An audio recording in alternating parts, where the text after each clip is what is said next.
கொஞ்சம் அங்கேயே நில்லுங்க ப்ளீஸ்.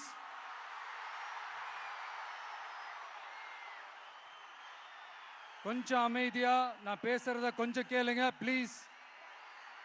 ஒரு 5 மினிட்ஸ் தான், கொஞ்சம் அமைதியா இருங்க ப்ளீஸ். ப்ளீஸ்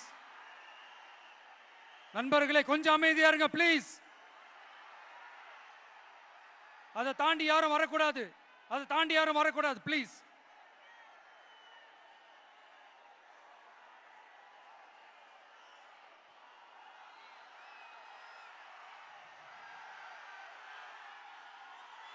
என் நெஞ்சில் குடியிருக்கும்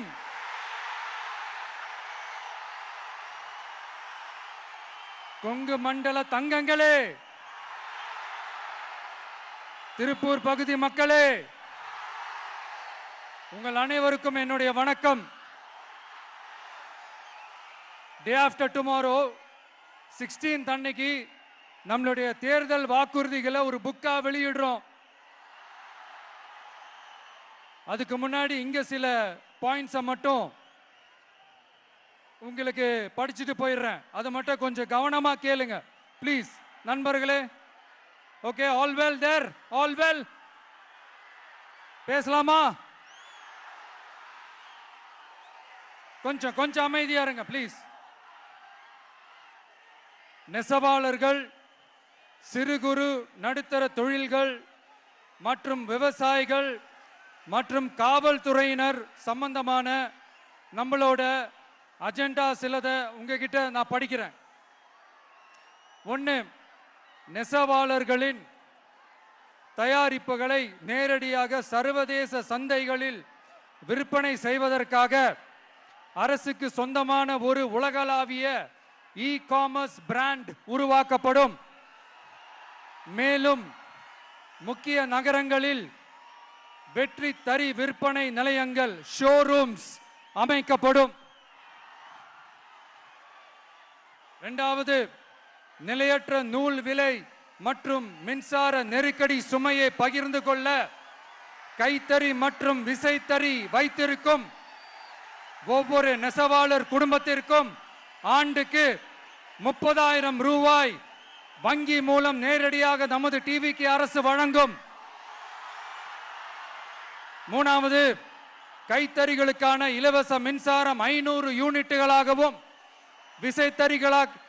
விசைத்தறிகளுக்கான இலவச மின்சாரம் 1500 யூனிட்டுகளாகவும் உயர்த்தப்படும். அடுத்தது, நெசவாளர்களின் உற்பத்தி செலவுகளை குறைப்பதற்காக அவர்கள் வழங்கும் நூல், சாயங்கள் மற்றும் ரசாயனங்களுக்கு நமது டிவிக்கு அரசால் 50% மானியம் வழங்கப்படும். அடுத்தது, நமது டிவிக்கு அரசில் அனைத்து நெசவாளர்களுக்கும் ரூபாய் 10 லட்சம் ஆயுள் காப்பீடு வழங்கப்படும். மேலும் நெசவாளர்களின் முதியோர் ஓய்வூதியம் மாதம் 3000 ரூபாயாக உயர்த்தப்படும். குறு சிறு மற்றும் நடுத்தர தொழில்களின் வளர்ச்சி, லட்சக்கணக்கான வேலை வாய்ப்புகளை உருவாக்குற துறையில ஒண்ணுதான் இந்த MSMEs. இந்தியாவிலேயே அதிகமான MSMEs இருக்கிற மாநிலங்கள்ல நம்ம தமிழ்நாடும் ஒண்ணு. ஆனா இப்படிப்பட்ட இந்த பெருமைக்கு இன்னும் மிக பெருமை சேர்த்தது யார் தெரியுமா? இந்தியாவிலேயே அதிகமான MSME நிறுவனங்கள் மூடப்பட்டதுல தமிழ்நாடு தான் 2வது மாநிலம். இந்த பெருமையை உண்டாக்குனது தான் திமுக ஆட்சியோட மிகப்பெரிய சாதனை. இப்போ இந்த குறு சிறு மற்றும் நடுத்தர தொழில்களோட வளர்ச்சிக்காக நம்ம டிவிக்கு அரசு என்னெல்லாம் செய்யும்னு கொஞ்சம் பார்க்கலாம். முதல்ல, நெருக்கடியில் உள்ள குறு சிறு மற்றும் நடுத்தர நிறுவனங்களுக்கு உதவுவதற்காக ரூபாய் 15,000 கோடி ஸ்டேட் கிரெடிட் கேரண்டி ஃபண்ட் உருவாக்கப்படும். குறு சிறு மற்றும் நடுத்தர நிறுவனங்கள் மூடப்படுவதற்கான மிகப்பெரிய காரணங்களில் ஒன்று 400% மேல உயர்ந்துள்ள பீக் ஹவர்ஸ் மின் கட்டணம். இது குறிப்பாக ஜவுளி துறையில் உள்ள குறு சிறு மற்றும் நடுத்தர நிறுவனங்களை பாதித்துள்ளது.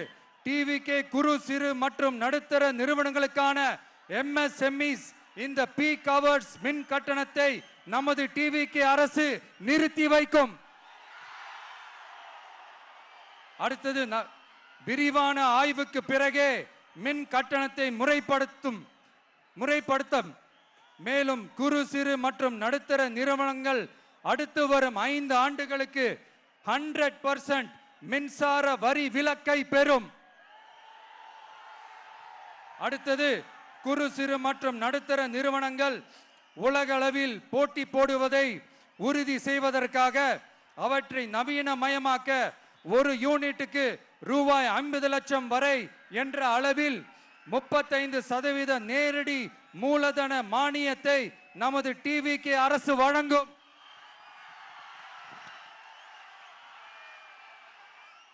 அடுத்து நம்ம எல்லாருக்கும் சோறு போடுற நம்ம தெய்வங்களான விவசாயிகளுக்கான அஜெண்டா கொஞ்சம் படிப்போமா? 5 ஏக்கருக்கு குறைவான நிலம் உள்ள விவசாயிகளுக்கு வேளாண் கூட்டுறவு சங்கங்களில் வாங்கிய பயிர்க்கடன் முழுமையாக தள்ளுபடி செய்யப்படும். 5 ஏக்கருக்கு மேல் உள்ள விவசாயிகளுக்கு 50% தள்ளுபடி செய்யப்படும்.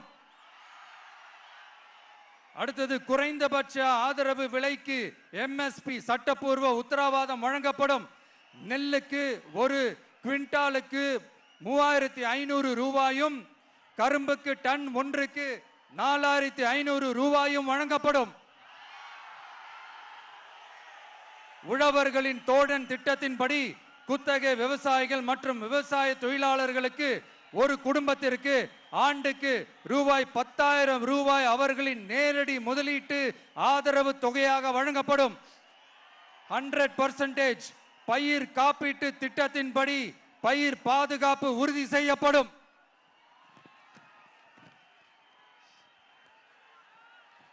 கடைசியாக நமது அரசு ஊழியர்களின் நலனுக்காக பழைய ஓய்வூதிய திட்டம் மீண்டும் வழங்குவது குறித்து நமது டிவிகே அரசு கனிவுடன் பரிசீலித்து மதிப்பீடு செய்யும். அடுத்தது 5 அல்லது அதற்கு மேற்பட்ட ஆண்டுகள் தொடர்ச்சியாக அரசு பணியை நிறைவு செய்துள்ள அனைத்து தற்காலிக ஆசிரியர்கள், செவிலியர்கள் மற்றும் எழுத்தர் பணியாளர்களை நமது டிவிகே அரசு பணி நிரந்தரம் செய்யும். 3வது, பதவி உயர்வுக்கு பணம் பெறும் கலாச்சாரத்தை நமது டிவிகே அரசு முடிவுக்கு கொண்டு வரும். அனைத்து அரசு ஊழியர்களின் இடமாற்றங்களும் வெளிப்படையான மற்றும் கால வரையறைக்கு உட்பட்ட முறையில் நடைமுறைப்படுத்தப்படும். 4வது, காவலர்களின் அடிப்படை மாத ஊதியத்தை 18,200 ரூபாயிலிருந்து 25,000 ரூபாயாக நமது டிவிகே அரசு உயர்த்தும். அதிக மன அழுத்தம் உள்ள பணிகளில் ஈடுபடும் காவலர்களுக்கு பணிப்படியாக மாதம் 1000 ரூபாய் கூடுதலாக வழங்கப்படும். காவலர் நலன் மற்றும் பணி நிபந்தனைகள் சட்டத்தை, அதாவது police welfare and working conditions act, நமது டிவிகே அரசு இயற்றும். அச்சட்டத்தின்படி காவலர்களின் பணி நேரங்கள் முறைப்படுத்தப்படும். அதிக பணி சுமை கொண்ட காவலர்களுக்கு வாரத்திற்கு ஒரு சுழற்சி முறை விடுமுறையை உறுதி செய்யப்படும்.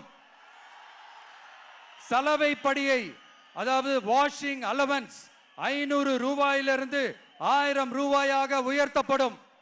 மேலும் மதுரை, கோயம்புத்தூர், திருச்சி, திருநெல்வேலி, சேலம் மற்றும் வேலூர் ஆகிய இடங்களில் காவலர் நல மருத்துவமனைகள் நமது டிவிகே அரசு நிறுவும். கடைசியாக, பெண் காவல்துறை அதிகாரிகள் பாதுகாப்பு நெறிமுறை அல்லது பாதுகாப்பு பணிகளுக்கு பணியமர்த்தப்பட மாட்டார்கள். பெண் காவல்துறை பணியாளர்களுக்கென தனி ஓய்வறைகளும் நடமாடும் டாய்லெட் யூனிட்டுகளும் அமைக்கப்படும்.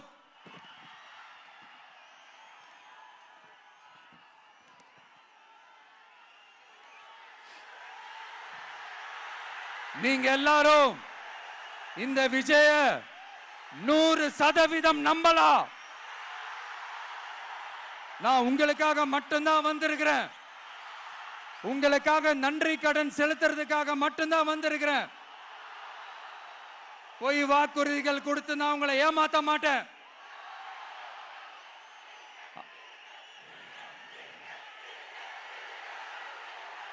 அதனால உங்க அண்ணனுக்கு, உங்க தம்பிக்கு, உங்க மகனுக்கு, உங்க பிள்ளைக்கு